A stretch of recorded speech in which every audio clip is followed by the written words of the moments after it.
துணை திரு மென்மலர் பாதங்கள், மெய்மை குன்றா மொழிக்கு துணை முருகா எனும் நாமங்கள், முன்பு செய்த பழிக்கு துணை பன்னிரு தோளும், பயந்த தனி வழிக்கு துணை வடிவேலும் செங்கோடன் மயூரமுமே.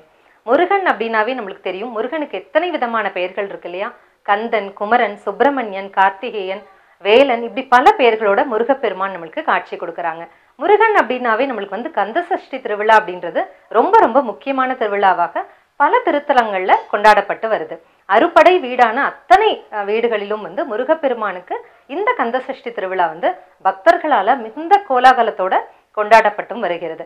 இந்த சஷ்டி விரதம் அப்படின்றது ரொம்ப ரொம்ப விசேஷம். பல பெண்கள் வந்து குழந்தை பாக்கியம் வேண்டியும் இந்த சஷ்டி விரதத்தை வந்து கடைபிடிக்கிறாங்க. திருச்செந்தூர்ல பார்த்தோம் அப்படின்னா அந்த கடலுக்கு நடுவுல அந்த கடலோடைய அந்த பரப்பளவு நம்ம பார்க்குறப்போ, பக்தர்களுடைய அந்த கூட்டம் பார்க்குறப்போ ரொம்ப வந்து அருமையா இருக்கும். அவ்வளோ வந்து திரளாக வந்து பக்தர்கள் கூடி அந்த கந்த சஷ்டி விழாவை ரொம்ப வந்து பார்த்து தரிசனம் பண்ணுவாங்க. இன்னைக்கு நம்ம ஹொசூர்ல அருள்மிகு வேல்முருகன் கோவில்ல வந்து பார்த்தோம் அப்படின்னா இந்த சூரசம்ஹார விழா ரொம்ப ரொம்ப அற்புதமா வந்து நடந்துட்டு இருக்கு. இந்த சூரசம்ஹாரம் அப்படிங்கிறது வந்து நம்ம வந்து புக்கில் எல்லாம் படிச்சிருப்போம், நிறைய வந்து படிச்சிருப்போம். ஆனா அதை நேரா நம்மளுக்கு பார்க்குற பாக்கியம் வந்து கிடைச்சிருக்காது இல்லையா? எப்பயோ நடந்த விஷயம், அதெல்லாம் பல காலத்துக்கு முன்னாடி நடந்த விஷயம். ஆனா அதை வந்து நம்ம கண் முன்னாடி இன்னைக்கு நம்ம பார்த்துட்டு இருக்கிறோம் அப்படின்றது நம்மளுக்கு எல்லாம் மிகப்பெரிய பாக்கியம் அப்படின்னே சொல்லலாம். இன்னைக்கு இருக்கிற தலைமுறை குழந்தைங்களுக்கு வந்து இதெல்லாம் தெரியணும். ஏன்னா கதையா சொல்றப்ப அவங்களுக்கு வந்து புரியாது. பட் இதெல்லாம் குழந்தைங்க பார்க்குற போதுதான் எப்படி வந்து அந்த ஆணவம் வந்து கடவுளால அழிக்கப்படுது அப்படின்ற விஷயத்த நம்மளால புரிஞ்சுக்க முடியுது. இன்னைக்கு நம்ம ஹொசூர்ல இந்த திருவிழா வந்து ரொம்ப ரொம்ப அழகா நடந்துட்டு இருக்கு. நம்ம முருகப்பெருமானுக்கு பார்த்தோம் அப்படின்னா இந்த கந்த சஷ்டி திருவிழா அப்போ பக்தர்கள் இந்த 6 நாளும் வந்து விரதம் இருப்பாங்க. அந்த விரதம் இருக்கிற பக்தர்கள் வந்து இன்னைக்கு இந்த சூரசம்ஹாரத்தை தரிசனம் பண்ணிட்டு மறுநாள் நாளைக்கு பார்த்தோம் அப்படின்னா திருக்கல்யாணம், அதையும் தரிசனம் பண்ணிட்டு அப்புறம் திருக்கல்யாணம் சாப்பாடை சாப்பிட்டு தான் அவங்களோட விரதத்தை வந்து நிறைவு செய்வாங்க. அப்படி 6 நாள் வந்து கடுமையாக விரதம் இருப்பாங்க. அந்த பக்தர்களுக்கு ஒரே நோக்கம் என்ன அப்படின்னா இந்த 6 நாட்கள் விரதம் இருந்து முருகப்பெருமானை அடையணும் அப்படிங்கிறது தான் அவங்களோட நோக்கமா இருக்கு. இன்னைக்கு இந்த கந்தசஷ்டி திருவிழாவின் முக்கிய நோக்கம் சூரசம்ஹாரம் அப்படின்னு சொல்றோம். அப்ப சூரபத்மனை வதம் செய்யறதுக்கு பேரு தான் சூரசம்ஹாரம். இது எப்படி உருவாச்சு அப்படின்னு பாக்குறப்போ, சூரபத்மன் அப்படின்ற அரக்கன் வந்து மிக கொடிய அரக்கன் தான், ஆனா சிவபக்தர். அதனால சிவனோட அருளால நிறைய வந்து தவங்கள் இருந்து சிவன் தான் வந்து வாரி வழங்குறதுல வள்ளல் இல்லையா? அப்படி நிறைய வரங்களை வந்து தங்கிட்ட வாங்கி வச்சுக்கிறார்.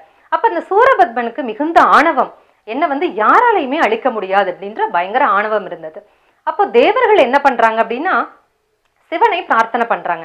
சிவபெருமான் கருணை கடவுள் இல்லையா? அப்ப சிவபெருமான் அருளை வாரி வழங்கிட்டாங்க. ஆனா சூரபத்மன் வந்து தேவர்களுக்கு கெடுதல் பண்ணணும் அப்படின்ற நினைப்புல எல்லாரையுமே வந்து அழிக்கணும் அப்படின்ற எண்ணத்துல இருக்கான். அப்ப இதற்கு ஒரு முடிவு வேணும் அப்படின்னு தேவர்கள் சிவபெருமான் கிட்ட முறையிடுறாங்க. ஏதோ ஒண்ணு பண்ணி எங்க எல்லாரையும் வந்து நீங்க காப்பாத்தணும் அப்படின்னும் போது சிவபெருமானின் நெற்றிக்கண்ணிலிருந்து வந்து அந்த தீ பொறிகள் வந்து 6 பொறிகள் உருவாகுது. அந்த 6 பொறிகளும் வந்து சரவண பொய்கையில வந்து அந்த 6 குழந்தைகளாக மாறுது. இந்த 6 குழந்தைகளை வந்து கார்த்திகை பெண்கள் வந்து 6 முருக கடவுளாக வளர்த்து வராங்க. அப்ப சின்ன குழந்தைங்களா இருக்கிற முருகன் வந்து பார்த்தோம் அப்படின்னா ஒவ்வொரு பெண்கள் கிட்டையும் அழகா வளர்ந்துட்டு வராங்க. அப்ப பார்வதி தேவிக்கு தன் குழந்தைங்களை வந்து பூமியில வந்து பார்க்கணும் அப்படின்ற ஆசை வருது. அப்ப பூமிக்கு வந்த பார்வதி தேவி 6 குழந்தைகளையும் வந்து ஒன்னாக கட்டி அணைக்கிறாங்க. அப்போ 6 முகத்தோட நம்மளோட சண்முகன் வந்து காட்சி கொடுக்கிறாரு. அப்போ அந்த சண்முக பெருமானுடைய நோக்கம் என்ன அப்படின்னா, அவதார நோக்கம் என்ன அப்படின்னு பார்த்தோம்னா சூரபத்மனை அழிப்பது.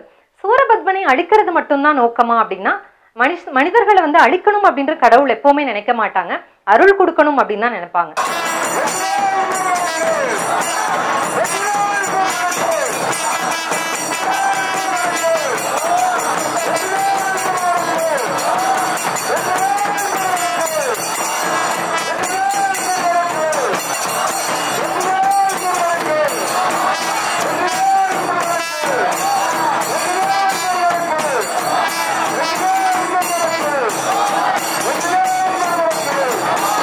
நாயகன் வேலியின் தாயாரவன் முறை ஆகம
ஆணவத்தை அழிக்கணும்ன்ற எண்ணம் தான் முருகப்பெருமானுக்கு இருந்தது. அப்ப இந்த கந்த சஷ்டி திருவிழால முக்கியமானது பார்த்தோம் அப்படின்னா 5வது நாள். 5வது நாள் அன்னைக்கு பார்வதி தேவி தன் மகனாகிய குமரக்கடவுளுக்கு வந்து வேல் கொடுப்பாங்க. அந்த வேலை கொடுத்து நீ போய் சம்ஹாரம் பண்ணிட்டு வா, சூரபத்மனை வதம் செய் அப்படின்னு வேலை கொடுப்பாங்க. அந்த காட்சி வந்து பார்க்கறதுக்கே ரொம்ப ரொம்ப நல்லா இருக்கும். இப்ப கூட பார்த்தோம் அப்படின்னா சிக்கல் சிங்கார வேலவன் சன்னதியில போய் பார்த்தோம் அப்படின்னா முருகப்பெருமானுக்கு அந்த வேலை வாங்குறப்போ அப்படி வியர்க்குமாம். அதை இப்ப கூட நம்ம நேரா போய் நம்ம வந்து தரிசனம் பண்ண முடியும். அவ்வளோ அற்புதமான காட்சியாக இருக்கும். இந்த 5வது நாள் வந்து வேல் வந்து வழங்கும் காட்சி நடக்கும். இப்ப இந்த 6வது நாள் வந்து முருகப்பெருமான் வந்து கருணை கடல் இல்லையா, இந்த கலியுகத்துல முருகனை நினைத்தாலே போதும், நினைத்தாலே முக்தி தான் நம்மளுக்கு. ஏன்னா மற்ற யுகங்கள்லாம் பார்த்தோம் அப்படின்னா நிறைய தானம் பண்ணணும், தவம் இருக்கணும், நிறைய யாகங்கள் பண்ணணும். ரொம்ப நாள் பார்த்தோம் அப்படின்னா மாத கணக்குல வந்து தவம் இருப்பாங்க, கடவுளோட அருள் கிடைக்கணும் அப்படின்னு. ஆனா கலியுக வரதன் முருகப்பெருமான நம்ம நினைச்சிட்டாலே போதும், நம்ம ஒரு சொட்டு கண்ணீர் விட்டாலே அந்த முருகப்பெருமான் வந்து நம்ம மேல கருணையை பொழிறதுக்கு தயாரா இருப்பார். அப்படிப்பட்ட முருகப்பெருமானுக்கு அந்த வேல் வந்து பார்வதி தேவியால தன் அம்மாவால வழங்கப்படும். அப்ப மறுநாள் வந்து முருகப்பெருமான் நினைக்கிறாரு, எடுத்தோடனே நம்ம ஏன் சண்டைக்கு போகணும், நம்ம என்ன பண்ணலாம் அப்படின்னா வீரபாகுவை தூதுவனாக அனுப்பலாம் அப்படின்னு சொல்லிட்டு முருகப்பெருமானோட எண்ணம் என்ன அப்படின்னா தன் கருணையால தன் அருளால சூரபத்மனை மாற்றணும், அந்த எண்ணத்தை மாத்தணும், ஆணவத்தை அழிக்கணும் அப்படின்றதுக்காக வீரபாகுவையும் தன் படைகளையும் தூது அனுப்புவார். ஆனா சூரபத்மன் வந்து என்னன்னா ரொம்ப ஆணவம் மிகுந்தவன் இல்லையா, சிவனோட அருள் எனக்கு இருக்கு, எனக்கு எல்லாமே என்னால முடியும், சின்ன பையன் தானே வேலவன், ஒரு வேல் வச்சுட்டு ஒரு பாலகன் கிட்ட நான் ஏன் பயப்படணும் அப்படின்ற ஆணவம். அப்ப அந்த சூரபத்மன் வந்து சரியான பதில் கொடுக்கல. அப்ப வீரபாகுவை திரும்ப அனுப்பிடுறார். அப்ப முருகப்பெருமான் வந்து பல தடவை முயற்சி பண்றாங்க சூரபத்மனுக்கு அந்த நிலையை புரிய வைக்கணும், முருகப்பெருமானோட மோதக்கூடாது அப்படின்றத புரிய வைக்கணும்ன்றதுக்காக எவ்வளவோ முயற்சி பண்றாரு. ஆனா அந்த சூரபத்மனுக்கு இது எதுவுமே புரியல. சூரபத்மன் தன் சகோதரர்களை வந்து அனுப்புறாரு படைக்கு. ஏன்னா அவர் முன்னாடி ஃபர்ஸ்ட் வர்றதுக்கு விருப்பம் இல்லாம சகோதரர்களை வந்து அனுப்புறாரு. அந்த சகோதரர்களையும் முருகப்பெருமான் வீழ்த்திட்டு கடைசி ஒரு வார்னிங் கொடுக்கிறாரு முருகப்பெருமான், இப்ப கூட ஒன்றும் பிரச்சனை இல்லை, சூரபத்மனை போர் செய்ய வேண்டாம் அப்படின்னு சொல்லு அப்படின்னு மறுபடியும் தூது அனுப்புறாரு. ஆனா அதுவும் வந்து செல்லுபடி ஆகல. சூரபத்மன் ரொம்ப ரொம்ப தயாரா இருக்கான். முருகப்பெருமான் வந்து என்னதான் சக்தி படைச்சவனா இருந்தா கூட சிவபெருமான் கிட்டேயே நான் வரம் வாங்கியிருக்கேன் இல்லையா அப்படின்னு ஒரு ஆணவம். அப்போ 2 பேருமே வந்து போர்க்களத்துல வராங்க. அப்ப முருகப்பெருமான் வந்து விஸ்வரூப தரிசனம். ஏன்னா சூரபத்மனுக்கு என்ன ஆணவம் அப்படின்னா நான் வந்து பயங்கரமான வீரன், ஆனா முருகப்பெருமான் சின்ன பாலகன், கையில வேல் தான் இருக்கு, அந்த பாலகனால நம்மள என்ன செய்ய முடியும் அப்படின்ற ஆணவம்.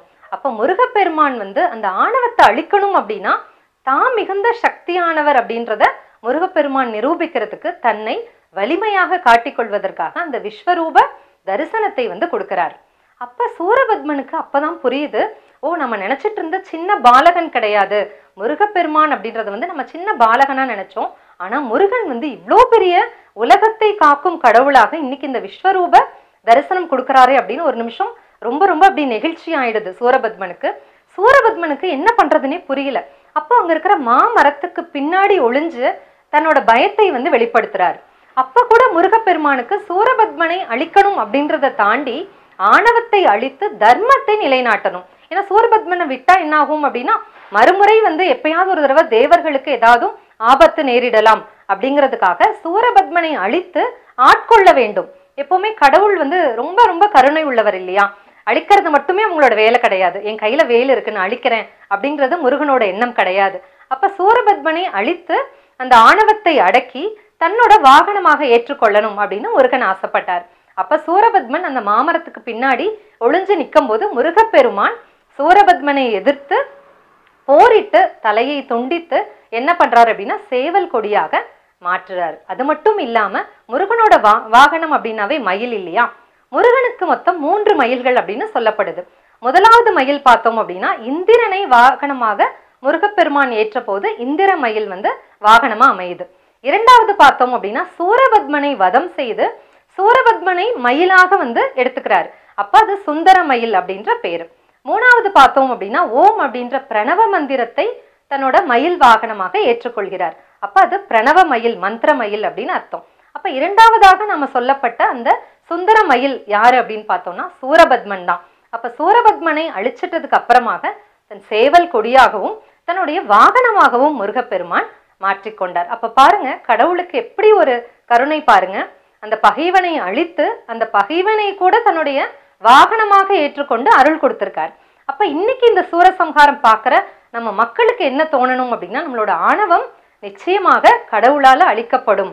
அதற்கு முன்னாடி நாம என்ன பண்ணலாம் அப்படின்னா, நம்ம கிட்ட இருக்கிற கெட்ட குணத்தை இந்த சூரசம்ஹாரம் நிகழ்வன்னைக்கு நம்ம அதெல்லாம் அழிக்கணும் அப்படின்னு நாம எல்லாருமே நம்ம எடுத்துக்கலாம். கடவுள்கிட்ட இருந்து நிறைய விஷயங்கள் இன்னைக்கு நம்ம எடுத்துக்கணும். ஒண்ணு வீரம் நம்ம கிட்ட இருக்கு, நமக்கு எல்லா பவரும் இருக்கு அப்படின்னு அதை நம்ம தப்பா பயன்படுத்தக்கூடாது. அப்ப முருகப்பெருமான் எப்படி பல தடவை சூரபத்மனுக்கு அந்த வார்னிங் நிறைய தடவை கொடுத்துட்டு அது எதுவுமே கேட்கல அப்படிங்கும் போதுதான் கடைசி தன்னோட வேலை பயன்படுத்தி சூரசம்ஹாரம் செய்யறாரு. அப்படி நம்ம கிட்ட இருக்கிற அந்த வீரத்தை, நம்மளோட பவரை எப்படி கரெக்டா பயன்படுத்தணும் அப்படிங்கிறத இந்த சூரசம்ஹாரம் விழா மூலமாக நம்ம எல்லாருமே தெரிஞ்சுக்கணும். முருகப்பெருமான் கருணை கடல். அப்படி இந்த சூரசம்ஹார விழா அன்னைக்கு பக்தர்களுக்கு எல்லாருக்குமே ஒரு கருணை கடலாக காட்சி கொடுப்பார். அப்ப நம்ம 5வது நாள் பார்த்தோம், அந்த வேல் அப்படின்றத பார்வதி தேவி கிட்ட இருந்து வாங்குறப்போ முருகன் எவ்வளவு உக்ரமா இருக்காரு. அப்புறம் போர் நடத்திட்டு ரொம்ப கோபமா தான் இருப்பாரு. அப்ப அந்த முருகனை சாந்தப்படுத்தணும் அப்படிங்கிறதுக்காக வேலபிஷேகமும் இன்னைக்கு நடக்கும். அந்த வேலபிஷேகம் முடிஞ்சதுக்கு அப்புறம் தான் முருகப்பெருமான் சாந்த ஸ்வரூபமாக காட்சி கொடுப்பார். அதன் பிறகு என்ன அப்படின்னு பார்த்தோம்னா, மறுநாள் முருகப்பெருமானுக்கு திருக்கல்யாணம், தெய்வானையுடன் திருக்கல்யாணம் அப்படிங்கிறது நடக்கும். இப்படியாக இந்த 6 நாள் கந்தசஷ்டி திருவிழாவானது ரொம்ப ரொம்ப கோலாகலமா நடக்கும். அப்ப ஹொசூர் மக்களுக்கு நம்ம எங்கேயுமே போய் பார்க்கலையே, இந்த சூரசம்ஹாரத்தை நம்ம எதுவுமே பார்க்கல அப்படின்ற கவலை இருக்கக்கூடாது அப்படிங்கிறதுக்காக நம்ம ஹொசூர்ல நம்ம வேல்முருகன் ஆலயத்துல இப்படிப்பட்ட ஒரு விழா ரொம்ப ரொம்ப அழகாக நடந்துட்டு இருக்கு. இந்த விழாவை பார்த்த அத்தனை பேருக்கும் முருகப்பெருமானுடைய அருள் நிச்சயமாக கிடைக்கும். அனைவரும் மன நிம்மதியோட சந்தோஷத்தோட ஆணவம் இல்லாம வாழணும் அப்படிங்கிறது தான் இன்னைக்கு எல்லாரோட பிரார்த்தனையாகவும் இருக்கும்.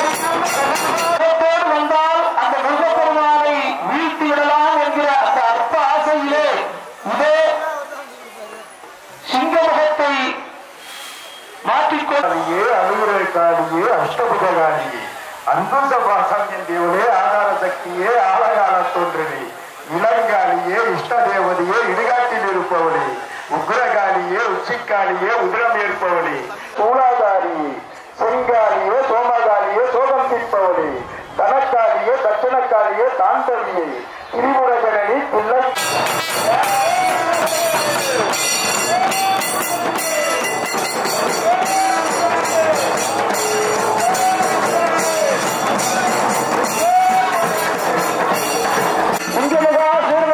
பேச்சுவார்த்தை நடத்துகிறார்.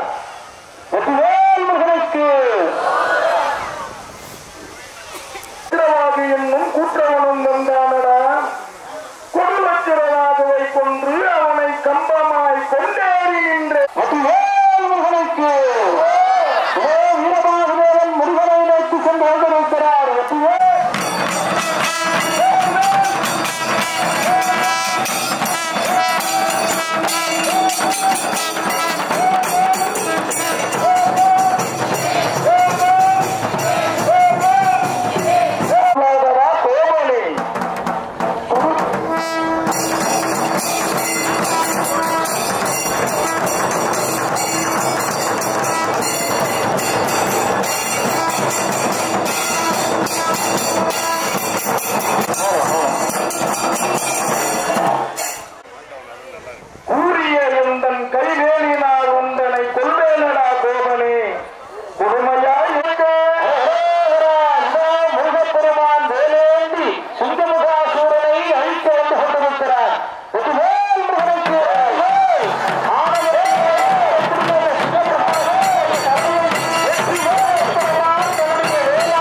இந்த அருமையான தருணத்திலே இந்த சப்தசஷ்டி விழாவிலே கலந்து கொண்டிருக்கக்கூடிய நம்முடைய மனதிலே இருக்கக்கூடிய ஆணவங்கள் எல்லாம் அடியோடு அழிந்து தன்னை எதிர்த்து வரக்கூடிய அந்த சூரபத்மனத்திலே பேச்சுவார்த்தை நடத்தாக வீரப்பழகு தேவன் பேச்சுவார்த்தை நடத்துவதற்காக இதற்கு முருகப்பெருமான் அழைத்து அறியாமல் உந்தனை சதமாக நம்பினேன் அம்மா சற்றாக்கிலும் மனது வைத்தென்னை வச்சிக்கிற ஜாதகமும் உழைக்கில்லையோ மதிபோதவரையுற்ற மூலகடமுடைய மனகஜனை ஏழத்தாயி மாயனகதங்கையே பரமனகமங்கையே மயானத்தில் நின்றோமையே அதிகாரி என்று ஆசையாய் நம்பினேன் அன்புவத்து ஆட்கொள்வார்கள் அழகான காவிரி மாநகரில் அன்போடு அறுபடியும் அறுபடியும் அங்காள வரவைப்பதியே 10 விட மோதிரம் எத்தனை பிரகாசம் அது வாடக தந்தை கோஷம் அச்சனோத்தூர் மாநகரில் அன்போடு அறுபடியும் அருள்மிகு கோட்டை மாரியம்மணி இதே வீரபாகு தேவன் சூரபத்மனை நோக்கி பேச்சுவார்த்தை நடத்துவதற்காக செல்ல விரும்புகிறார்.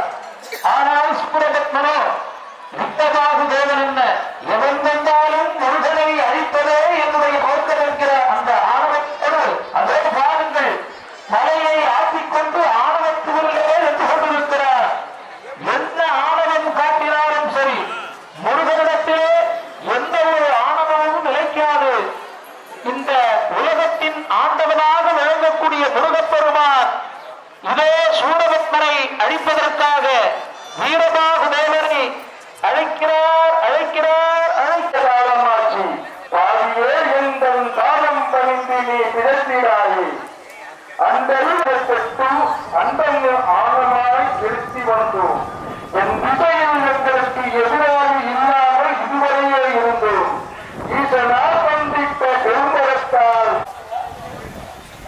மங்கமாய் வெங்கட்டு எதிராய் வந்திட்ட எதை சொல்லாய் தந்தையவர் தந்தை அந்தையில் கட்டிட மங்கமில்லா வரத்தை பாலனே உந்தனால் அடிக்கவே முடியுமோ கடுமையாய் படுகிறாய் படுகளம் தன்னிலே உணவு கொண்டாடி வரும் பாதகா சிங்கமகனே பரமனார் சந்தித்த வரத்தினால் தேவரை வளப்படை சிறைகளில் வைத்தாய் தன்னதற்கதான தந்தையர்களை கோவே என்ற கதறினார் எங்கள் சிவனார் விடுகிறேன் உங்கள் சிறை பயப்படாதீர்கள் என வேலை வந்து சொல்றார்.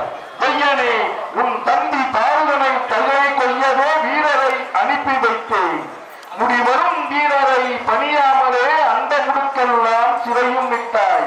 மூடனே உன் தலையறுத்தவே வேல் கொண்டு எங்கள் முருகவேலும் வருவானடா. இதே வீரபாகுதேவன் முருகனை நோக்கி சென்று கொண்டிருக்கிறார்.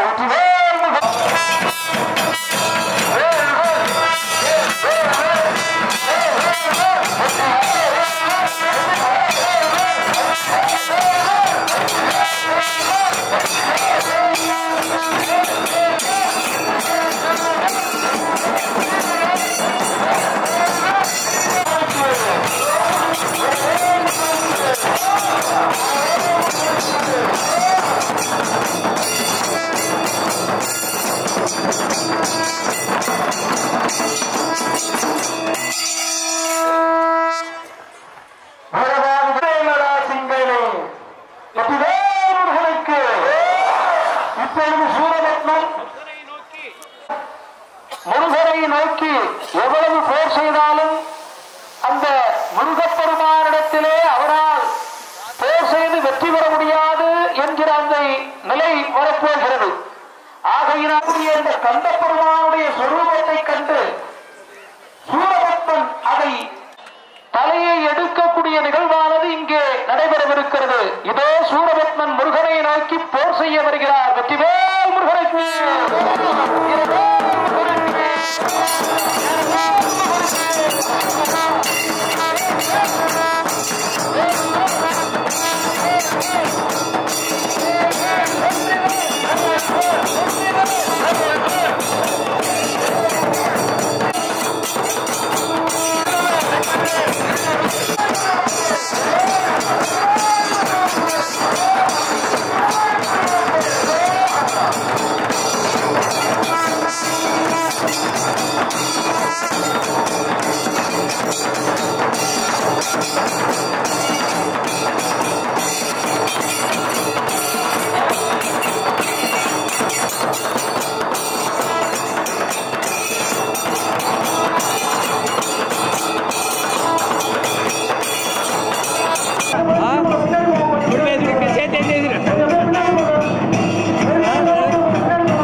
மேவிய குந்தன் தம்பி விண்ணோரம் அடர்ந்து விட்டான்.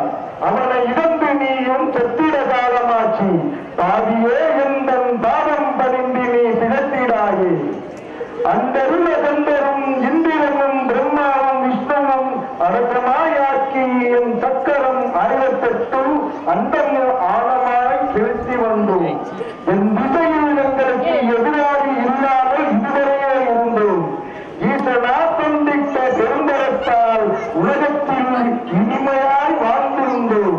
மந்தவந்தனிலே நாம் தொண்டு செய்யும் ஈசனார் மைந்தனே முந்தம் மங்கமாய் வெங்கிட்டு எதிராய் வந்துட்ட வேக நீ சொல்லாய். தந்தையவர் தந்தை அண்டையில் பெற்றிட தங்கமில்லா வரத்தை பாலனே உண்டனால் அழிக்கவே முடியுமோ படுகிறாய் படுகிறாய். படுகளும் தன்னிலே உறவு கொண்டாடி வரும் பாதகா சிங்கமகனே பரமனார் தந்திட்ட வரத்தினால் தேவரை வலைபடை சிறைகளில் வைத்தாய். கடுகளும் தச்சன்யம் இல்லாமல் வானோரை கட்டளை செய்தார். கண்ணதற்கரோடான கண்ணையர்களை கோவே வைத்த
సార్ సార్ మీరు మాట్లాడితే ఏమో పడిపోతుంది సార్.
சூரவத்தானை அழித்து அந்த